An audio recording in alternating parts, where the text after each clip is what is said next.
So this month we have the pleasure of welcoming Chief Master Sergeant France, our new senior enlisted leader as of around the October time frame. So we're really glad to have you here, and we'll go through a few things and really encourage audience participation. We do welcome the folks out on DCS. If you have a question towards the end, we'll get to some questions and answers and allow folks. So Chief, welcome aboard. Glad to have you. Thanks, so please have a seat. You bet. Mm-hmm.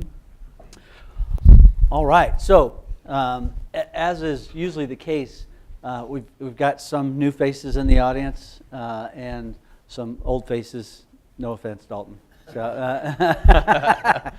in the audience, but tell us a little bit about yourself. How do you get in this position, and kind of where do you come from? I know you got a young family here that's joined you at Scott, and so give us a little bit about your background. Yeah, I'll start off and say, one, thanks for those folks who took the time to come out today.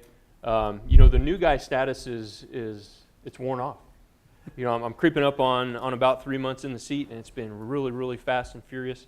But how I got here, one, third generation military. Grandfather was in the Army during World War II.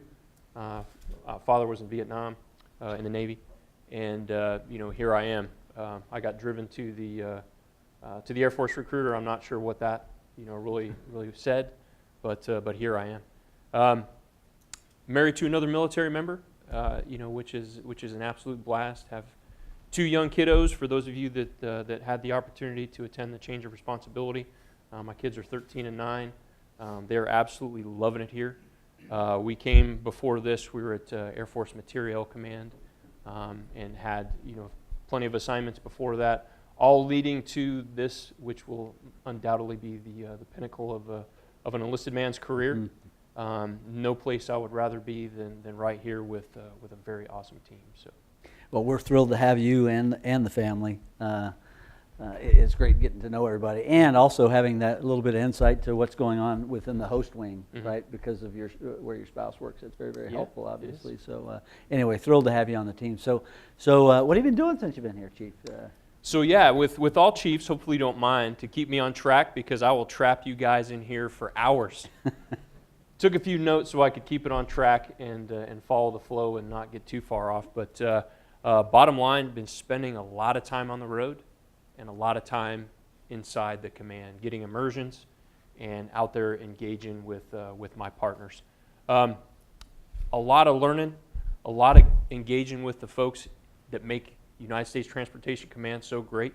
Getting out there, seeing the talent, getting my initial immersions within the directorates and the staff, and then sharing what I've seen so far on the external piece. So on the external piece, I've spent a great deal of time traveling with General Lyons. Shortly after taking the seat, we went on a 10-day trip in EUCOM and CENTCOM, 7 different countries, 7 base visits, 4 embassy engagements, partnership and ally engagements. Really gave me the sense of where the boss's focus is, what his commander's intent is, as well as that perspective of the folks that are out there doing the mission for TRANSCOM. Also, some of those external engagements, I've had the opportunity to meet with all of the service SELs, with my counterparts in the other combatant commands, whether that's through phone calls or direct engagements, many of the combat support agencies, and again, a lot of the folks that are out there performing our mission in TRANSCOM. The installation visits have been absolutely great, getting all the way down to the tactical level and getting that perspective from the individual airman, soldier, sailor, Marine, Coast Guardsman that are actually executing the mission. It's been great. Well, I think it's really important for the audience to understand just how General Lyons approaches his relationship with the senior enlisted leader by inviting him on those trips to ensure that the 140,000 folks that we have out in the field that are actually, getting the really hard work done. His focus is on taking things, as we think about the way we do things here at TRANSCOM, what can we do to take the rocks out of the rucksack of the member at the pointy end of the spear, right, that's doing it. And I think the fact that you're going on those trips is sending a really strong message to the team that you're all in. And you're not only here for our enlisted members, but you're here for our civilians and our officers as well, to really focus the effort. So I appreciate the fact that you're going out and doing that. So it's not just down and in, right, internal to the command right here at Scott Air Force Base, but it is really up and out, especially with things like the transition of potential transition of DP3 and the things we're doing with the movement of household goods and the level of attention that's getting not only on the Hill, but within the services and the combatant command. So I think that's going to be crucial as you help communicate that across the board. So. Yes, sir. It's been a great opportunity. It also sends a very strong message when for the enlisted folks in the room, and our officers and civilians as well. It sends a very strong message when you see a combatant commander with his, in this case, command senior enlisted leader out there, because each service has a different culture, and the leaders within those services, whether officer or senior civilian, certainly leverage their senior enlisted members in different ways. So that's one, it sends a strong message too, and it allows those partnerships. It allows also not just internal, but the other departments, our allies, they see all this as well and have had the opportunity to do that in these engagements. So there's a lot of value in us being in the same place at the same time. It sends a message to our younger officers too, and our younger civilians that, hey, this is what right looks like.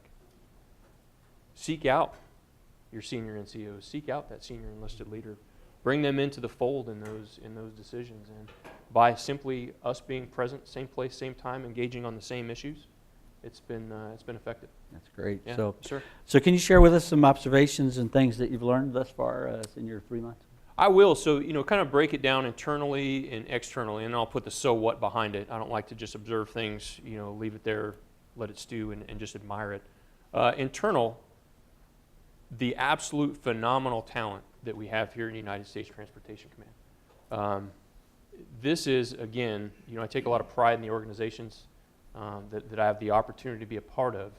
I am just amazed at every time I get out there and have the opportunity within all of our directorates just to see the talent, the professionalism, how smart our folks are, the level of leadership that they've been, an opportunity that they've been given, the results that they're getting. It's absolutely phenomenal, their pride and their professionalism. And then kind of externally, but on an internal focus. As I get out and about, this also gives me the opportunity to get feedback from our other folks on how we're doing. And this command and the people in this command have an amazing reputation of delivering all across the board. I have not yet heard one piece of feedback that is not overwhelmingly positive about the professionalism of our folks, what you all do for the services, what you all do for the nation, the other combatant commands. So it's been great. You all have a lot to be proud of. Also have had the opportunity to see some opportunities, some ways, especially from our other combatant commands, some opportunities for us, and this is where I need y'all's help, for us to educate folks. Although I sense there is a growing understanding of United States Transportation Command's role in globally integrated operations, folks are understanding more that we're in a challenging spot where we have to prioritize those resources against strategic outcomes. They understand that there's going to be some competing interests out there. They understand that we're going to have to make some extremely tough calls. And there's going to be some trade-offs, and there's going to be some impacts, especially when we're talking about globally integrated operations. Folks are starting to understand that a little bit more. They also are getting a good understanding of the traditional role of supported and supporting may change if we have to go to a high-end fight, doing things in multiple theaters, in all domains, and a lot of different functions out there. That's the good part. But some folks, I sense, still view United States Transportation Command as a service provider. They see our conveyances, they see our aircraft, they see the ships, they see all the things that we do, the immediate, what they see of it, without understanding the importance of our routes, our nodes, our global command and control, our reliance on industry, our reliance on the reserve force, and what it takes to actually reach into that. Those are some of the areas that I encourage all the folks in the room and that are on the net here within your particular function to take advantage of educating those folks, your network outside of the command, those people you have habitual relationships with and work with a lot. And the transportation capacity deal as well. I think folks could do a better understanding. Now, the so what behind that, it kind of starts with strategy. Understanding the national security strategy, the national defense strategy, the recent, just released in December, national military strategy.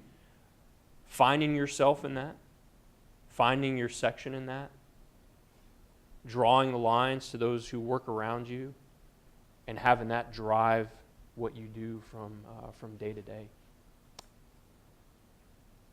And then looking at everything you do through a couple different lenses. One, how is the work that I am doing increasing our ability to project combat power? How are we, whether that's the individual level in a section, what are we doing? It's not just about the staff work, as you will, of course, do on a combatant command staff. It's not the project that you're working on, but that's a very important lens to look through. As well as, what effects is the work that I am doing or my team doing having on our adversaries? Very important to understand that as well. Tie that into the strategy, what you do every day. That's going to be a big driver. And then finally, and this is the most important, and this is where I need your help, and this is where I really try to get feedback when I go out to the installations. How is the work that I am doing increasing the capability, the readiness and lethality of that individual soldier, sailor, airman, Marine that's actually executing the mission out there? Now, I offer, if you look through those three lenses, tie that into strategy as you're doing your day-to-day work and really understanding that, yes, the work that we do here is important. The functions we do as a staff is important. The projects we work on are important. But the real importance is that warfighter. So. Yeah, I think your comment about the relationships is absolutely critical at all levels, right? So with your relationships with your fellow senior enlisted leaders, so that when crisis happens, that's not when you're just getting to know one another and what your capabilities are. So, and that happens around the staff in any organization we've ever been in, whether it's at a brigade or battalion level or a squadron or even a flight level. It's getting to know those folks that you are going to be working intimately with, so that when the stuff hits the fan, you're ready to go and you've got those relationships developed. So, a part to that, your third point there about knowing what you're doing within your workspace, and how is that helping your combat mission readiness, right? Also thinking, I think one thing is to think about those things that you're doing that don't have anything to do with that, and what am I going to stop doing? When General McDew was here as the commander, he had mentioned at one point, we're really good at starting stuff, but we're really bad at stopping stuff, right? What are we going to stop doing, and be willing to tell your division chief or your director that, hey, I just don't think we need to do this anymore because it's not in line with the national security strategy, the national military strategy, the boss's strategy as we move forward. So I think those are great. Those are really great points. So appreciate that. So what's going to be your focus in the coming months as we move forward? We're going to see a lot of transition. We've seen your transition recently. We're going to see a lot coming up with Miss Dilly just arrived, to take the J8. Mr. Brennan arrives here very soon to take the AQ. Miss Jorgensen retires today, as a matter of fact, and that starts this ball rolling with significant change. So kind of with that in mind, what do you see as your focus areas? Well, I see you left yourself out of that. Oh well, yeah. I'm day to day, so yeah. One of the primary focuses is going to be to continue to build on those relationships again, because General Flournoy hit the nail on the head. Trust is going to carry us through difficult times. Trust and confidence in what we do here at United States Transportation Command, especially with the other combatant commands and even the services to some level. When we have to make those hard decisions, should we have to go into that high-end fight, that trust is what's going to carry us. The confidence that, hey, these guys know what they're doing over here. They're doing it for a reason, and we need to deal with it. So continuing to educate our partners, And then, it comes down to helping us lead through the change, the many changes that are coming. You can pick an area, whether that's the personnel changes that are coming up with some of the key leaders, which is always a thing. We're used to it. Right now we're working on a new mission statement, new strategy, new priorities for the command. And when you think about it, General Lyons is coming up to about the 6-month point. We are still, as a staff, and I say this from about 3 months being here, we are still, catching up and adjusting to his leadership and where he wants to take the command. Of course, the situation around the world, the national security environment, that is consistently changing. So we're going to be in a state of change. That's going to be the normal. Then we can also look at some of the things we're doing internal to the command, whether that's the defense personal property, transportation management system, our sprint to the cloud, our initiatives with big data. Going to be leading a lot of change, and everybody in the room is going to be leading a whole lot of change in the coming months. And of course, we all know, being focused on our people, that's going to take a lot of communication. That's going to take a lot of engagement. Again, focusing back on those strategies, tying the lines into the why we're doing what we're doing here to meet those strategies, to meet those objectives, to meet the commander's intent, and drawing those lines back to why it is that we do what we do here. You bet. Yes, sir. So I think it's important also to note that it's great seeing you getting out and about within the directorates. I mean, that sends a huge message. The fact that you're so approachable, that people can let you know what's on their mind. And what I love about the entire TRANSCOM team is nobody's really shy.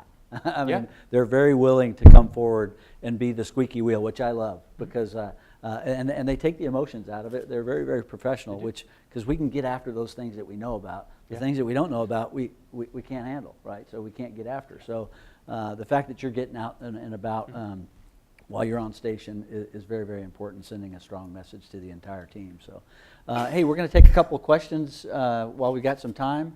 And anything that you want to know, the fact that he might be a huge Cardinals fan, I don't know what your team is. There's none of that going on in the France household. But. So, but any kind of questions that you might have from the audience for Chief France.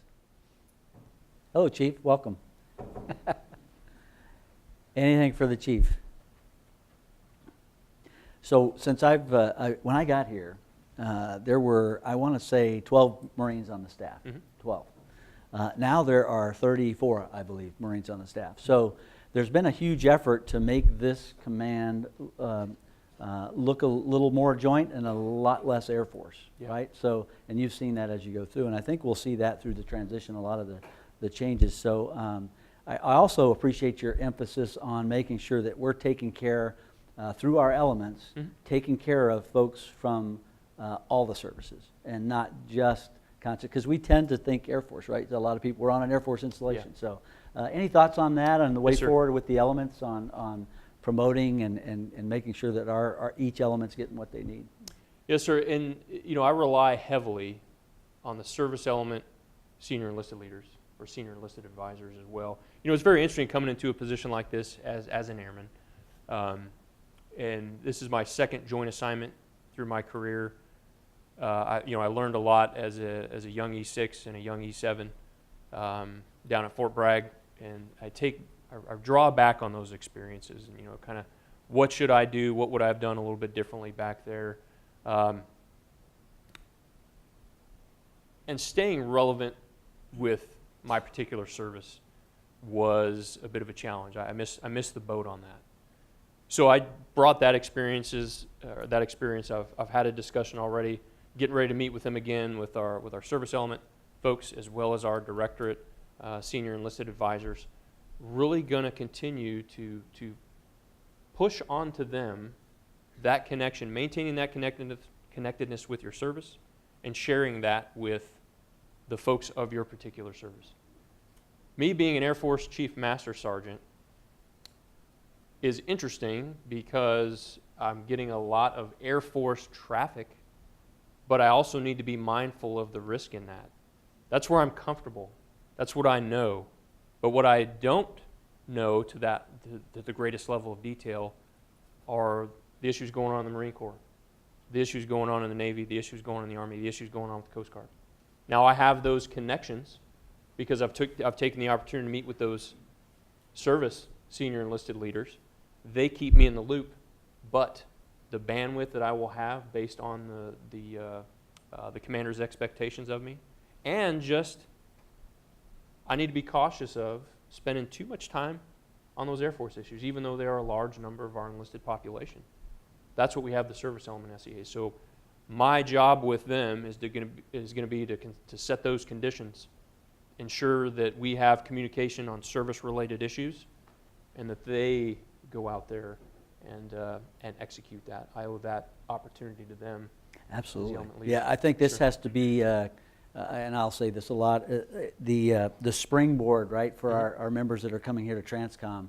We're getting the best of the best from the services, right? So we need to make sure that this is a springboard for their career, and by having our civilian raiders and military members who maybe not be from that service, understanding the impact of that performance report or and how that's going to be on their career. So this is a springboard to their next professional opportunity. And that's why I see, you know, and sorry to cut you off, I see a couple of the folks in here as well.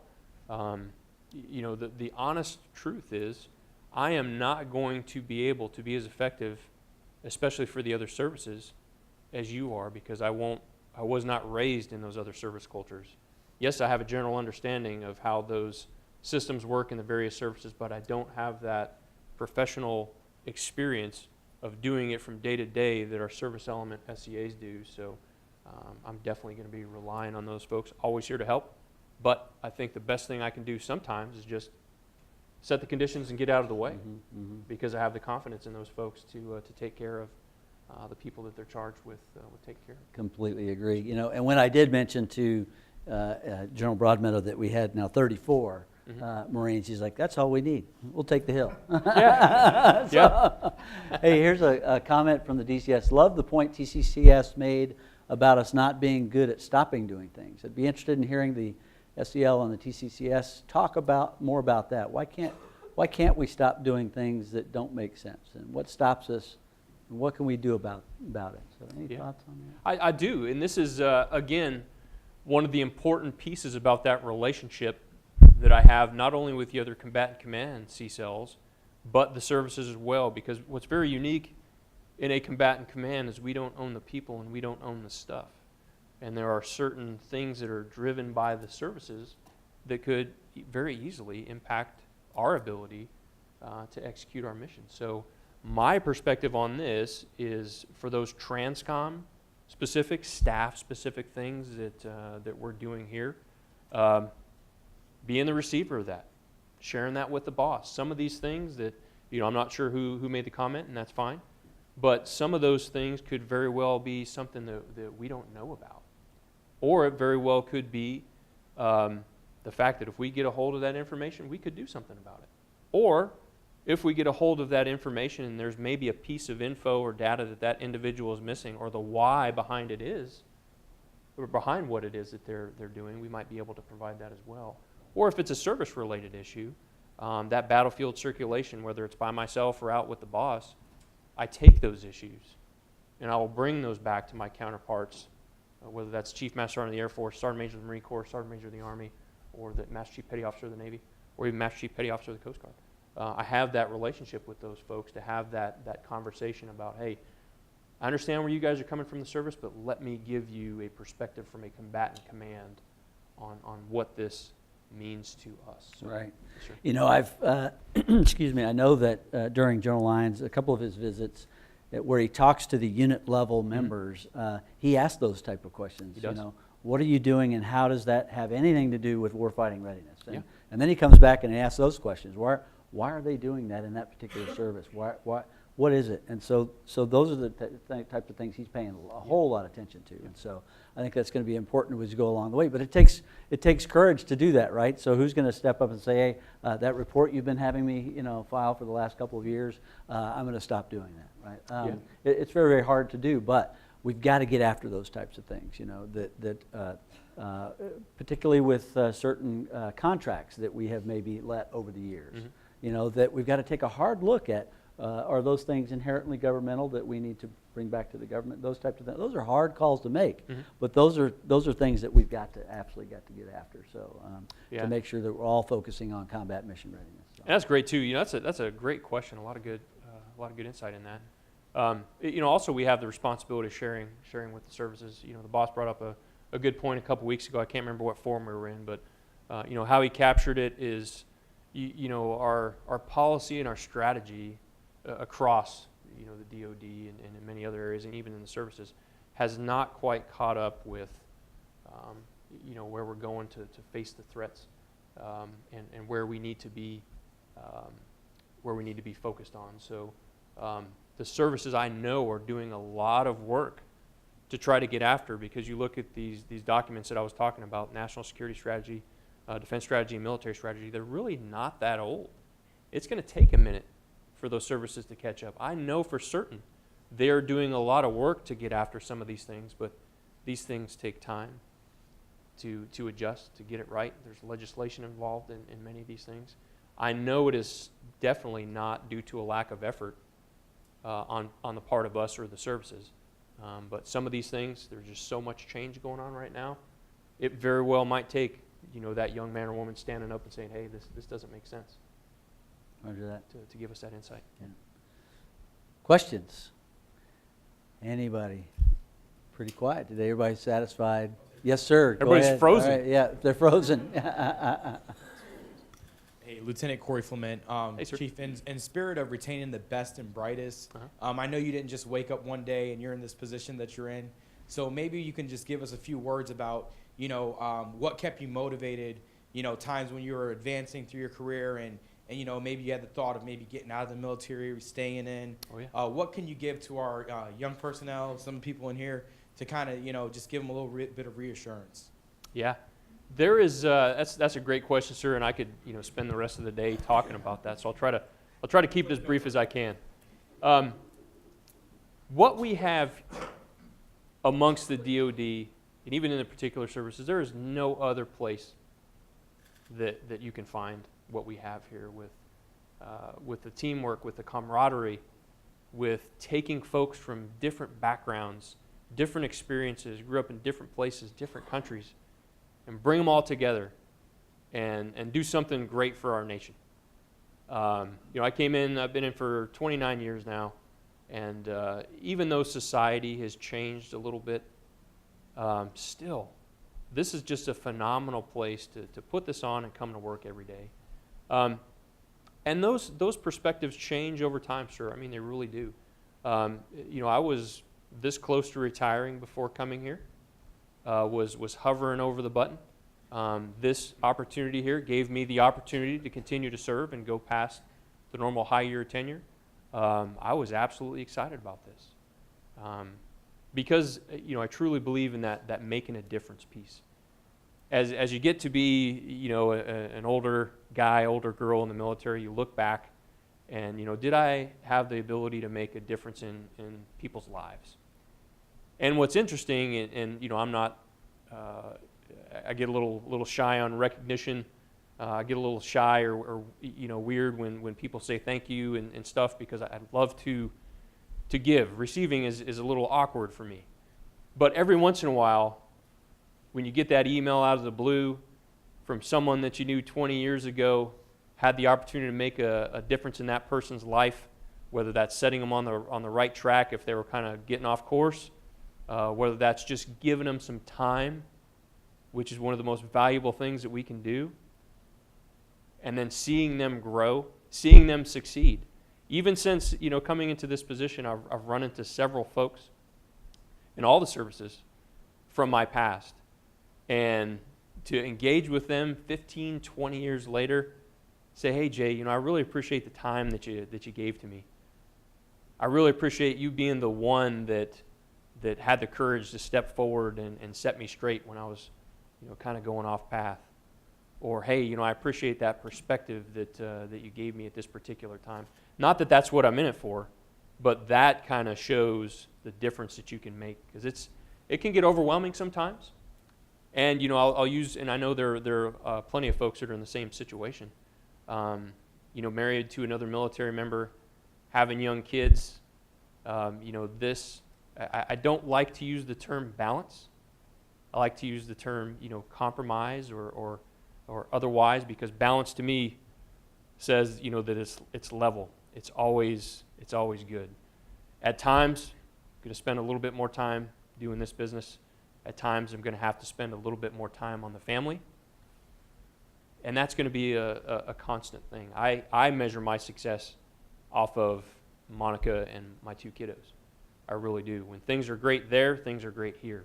When things are a little bit off here, I can attribute it to maybe I need to reprioritize or refocus my efforts on the family front.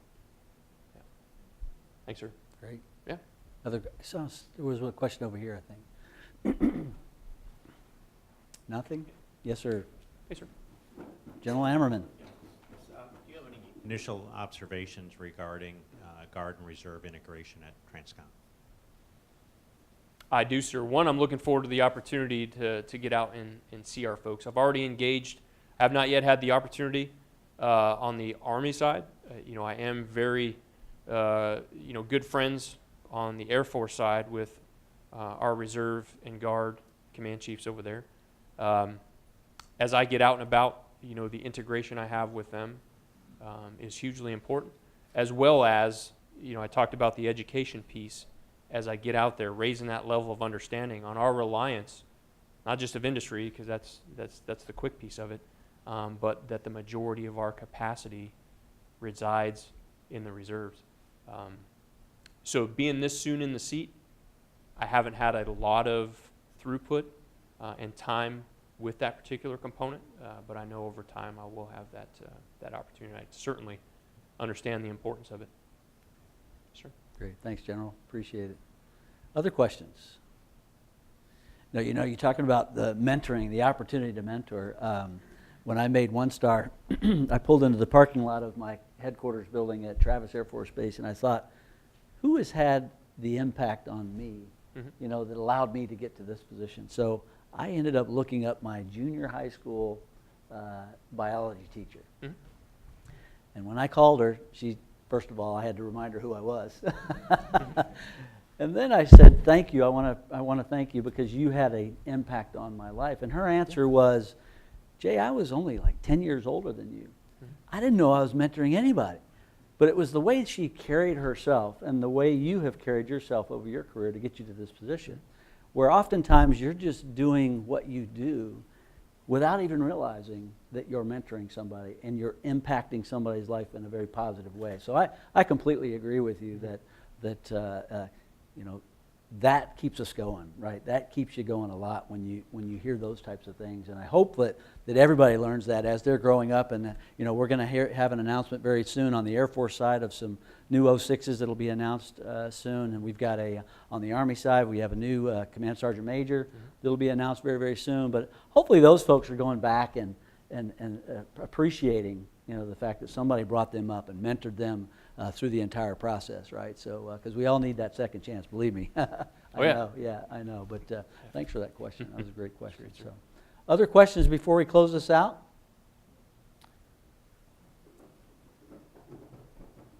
Hello Hi, again. sir. Hello again.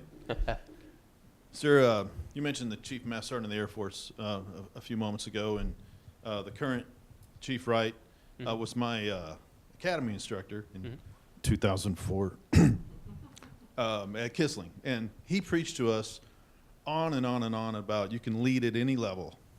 And what he didn't mean by that is you're a tech sergeant, you're going through my class, you need to start leading. He meant from day one, you can lead at any level.